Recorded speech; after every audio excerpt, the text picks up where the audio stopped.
CM Chandrababu ఇచ్చిన హామీ మేరకు అనకాపల్లి జిల్లాను అభివృద్ధి పరుస్తామని ఎంపీ సీఎం రమేష్ పేర్కొన్నారు. జిల్లాలో ఇప్పటికే ఆర్సెలాల్ మిట్టల్ ఎన్జీపీసీ పనులు జరుగుతున్నాయని, ఇప్పుడు రెవెన్యూ శంకుస్థాపన కూడా జరిగిందన్నారు. గత 5 ఏళ్లలో ఇలా ఎప్పుడైనా అభివృద్ధిని చూసామా అంటూ ఆయన ప్రశ్నించారు. ఈరోజు ఆంధ్రప్రదేశ్ ఇండస్ట్రీగా ఇంతగా డెవలప్ అవుతుందంటే మన ముఖ్యమంత్రి చంద్రబాబు నాయుడు గారు, మన భవిష్యత్తు.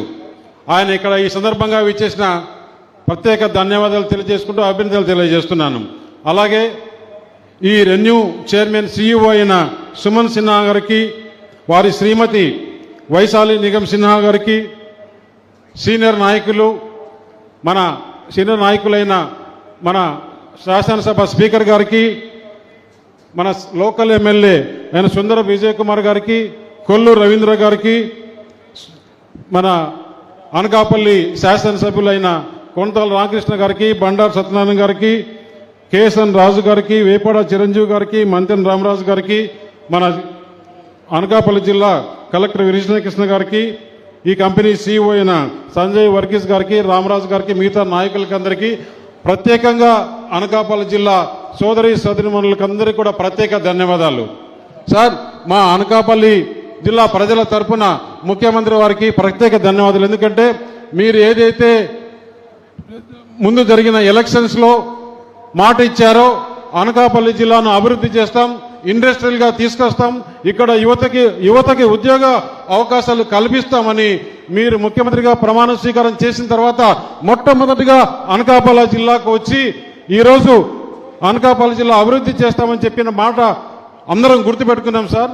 దాంట్లో భాగంగానే ఈరోజు అనకాపల్లి జిల్లాలో రకరకాల ఇండస్ట్రీస్ మొన్నే చూసాం. ఆర్సిల్ మిట్టల్ ఇండస్ట్రీ కానీ, అలాగే అంతకుముందు వచ్చిన ప్రధానమంత్రి గారి చేతుల మీదుగా NTPC గ్రీన్ అమ్మోనియా కానీ, బల్క్ డ్రగ్ పార్క్ కానీ మొన్ననే చేసింది. ఈరోజు ఈ రెన్యూ ఎనర్జీ సుమన్ సిన్హా గారి చేతుల మీదుగా ఇక్కడికి వస్తుందంటే చాలా సంతోషం సార్. ఎందుకంటే సార్, గత 5 సంవత్సరాలు చూసాం ఇలాంటి ప్రోగ్రాం ఆంధ్రప్రదేశ్లో ఏ రోజైనా జగన్మోహన్ రెడ్డి పాలనలో మనం చూసామా? ఈ గత 2 సంవత్సరాలలో మన ముఖ్యమంత్రి గారు ఆంధ్రప్రదేశ్ను ఏ విధంగా ఒక పక్క అభివృద్ధి పథంగా, ఇంకో పక్క వెల్ఫేర్ స్కీమ్స్, ఇంకో పక్క లా అండ్ ఆర్డర్ కంట్రోల్, అలాగే ఇండస్ట్రియల్ డెవలప్మెంట్. ఇంతటితో ఆగిపోలేదు. ఈ రాష్ట్రంలో చాలా ఇండస్ట్రీస్ వస్తాయి, ఉద్యోగ అవకాశాలు కల్పిస్తున్న మన ముఖ్యమంత్రి గారికి ఎల్లప్పుడూ కూడా ఇంకా రాబోయే 3-4 తరాలు కూడా ఇక్కడే మన ఈ కూటమి ప్రభుత్వము అధికారంలో ఉంటే ఆంధ్రప్రదేశ్ భవిష్యత్తు బాగుంటుంది, ఇక్కడ యువతులకంతా ఉద్యోగ అవకాశాలు వచ్చాయని చెప్పి తెలియజేస్తూ, అలాగే మన కూటమి ప్రభుత్వానికి మన ప్రధానమంత్రి నరేంద్ర మోడీ గారి అండ ఉంది, పవన్ కళ్యాణ్ గారి ఆయన అండ ఉంది. దీనికన్నా ముఖ్యంగా మన యువ నాయకుడైన లోకేష్ గారు ఈ ఇండస్ట్రీస్ అన్ని వచ్చేదానికి ఆయన కోఆర్డినేట్ చేస్తున్నారు. కాబట్టి మంచి నాయకుల చేతుల్లో ఈరోజు ఆంధ్రప్రదేశ్ ఉంది.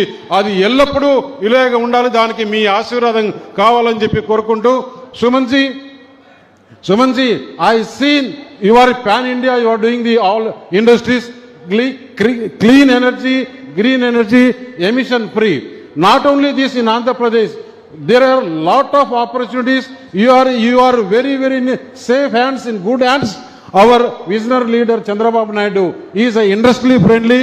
Since last 35 years I am seeing Chandrababu Naidu, how dedicated, how fast he will give clearance. You are in good safe hands. Not only this, in future so many other whatever related this solar and green energy, you can opt Andhra Pradesh only. This is my request. And here Anakapalli people are very good people, very cooperative. Your industry is smoothly in the safe hands in Anakapalli district, I am saying, sir. In this, again I am requesting the farmers of this local area. ఇక్కడ ఉండే farmers కి కొంతమంది రకరకాలుగా చెప్తున్నారు ఇక్కడ విలేజ్లను shift చేయాలని. ఇప్పుడే ముఖ్యమంత్రి గారు హామీ ఇచ్చారు, అందరి దగ్గర ఉన్నప్పుడు చెప్పారు. ఈరోజు మన కంబైన్డ్ ఆంధ్రప్రదేశ్ ఉన్నప్పుడు హైదరాబాద్ సార్ ఏ విధంగా డెవలప్ చేస్తే ఈరోజు రంగారెడ్డి ఎక్కువ ఫలితాలు అనుభవిస్తున్నారు. రంగారెడ్డిలో ఈరోజు భూముల విలువలు చూస్తే ఎకరా 100 నుంచి 150 కోట్లు ఉంది. ఆ విధంగా చేసి తీరుతాం. మీరు అందరికీ చెప్పండి, వాళ్ళని కన్విన్స్ చేయండి అని ముఖ్యమంత్రి గారు ఈరోజు ఈ అనకాపల్లి జిల్లా రంగారెడ్డి జిల్లా కన్నా ఎక్కువ విలువ వస్తుందని ముఖ్యమంత్రి గారు చెప్పారు. దానికి అనుగుణంగా మేము కూడా మీతో మాట్లాడతాం. ఇప్పుడు జరిగే స్పీచ్లో కూడా ముఖ్యమంత్రి గారు మన జిల్లా గురించి సవివరంగా ఏ విధంగా డెవలప్ ఉందో చెప్తారు. కాబట్టి నేను ఒకటి ఎవరన్నా కొంతమంది నాయకులు మీరు చెప్పిన మాటలు వినకుండా ముఖ్యమంత్రి గారి ఆశీస్సులు తీసుకొని ఈ జిల్లాని ఏ విధంగా మనం డెవలప్ చేసుకోవాలనో, ఏ విధంగా ఉద్యోగ అవకాశాలు తీసుకోవాలనో, ఏ విధంగా మీ ఆదాయాలను పెంచుకోవాలనో ముఖ్యమంత్రి గారు సవివరంగా చెప్తారని చెప్పి తెలియజేస్తూ ఈ అవకాశం ఇచ్చిన మీకు అందరికీ ధన్యవాదాలు చెప్తున్నాను. జై హింద్.